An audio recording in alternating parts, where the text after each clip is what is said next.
This channel does not promote any violent, harmful, or illegal activities. All content provided by this channel is meant for an educational purpose only.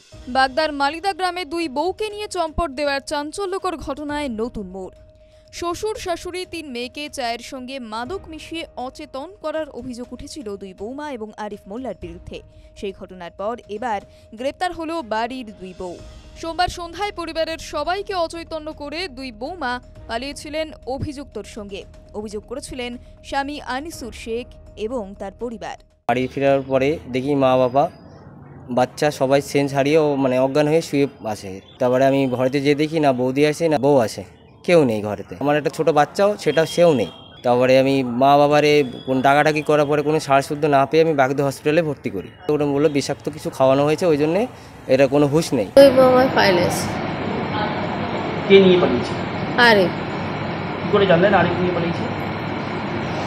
Arif নিয়ে গেছে কি করে জানবো? আগে পরে কি সম্পর্ক ছিল? আরিফের সাথে সম্পর্ক ছিল। আরিফ আগের বার এইবার দিয়ে 5 বার হলো। দুই বৌমাকে নিয়ে এরকম? দুই বৌমাকে নিয়ে। বিষাক্ত ওই আরিফ দিয়ে গেছিল, বৌমাদের কাছে দিয়ে গেছিল, আর বৌমারা চার সাথে মিশিয়ে দিয়েছিল। ঘটনার পর থেকেই তদন্ত শুরু করে পুলিশ, আর এদিন সেই দুই বৌমাকেই গ্রেপ্তার করেছে বাগদা থানার পুলিশ। চায়ের সঙ্গে কেন বিষ মিশিয়েছিলেন? বিষ মিশিয়ে ঘুমের ওষুধ মিশিয়েছিলেন। ঘুমের ওষুধ মিশিয়েছিলেন? কি মিশিয়েছিলেন? ঘুমের ওষুধ। কেন? যাতে আমরা চলে গেলে দেখতে না পাই। দুজনে মিলেই পালিয়েছিলেন?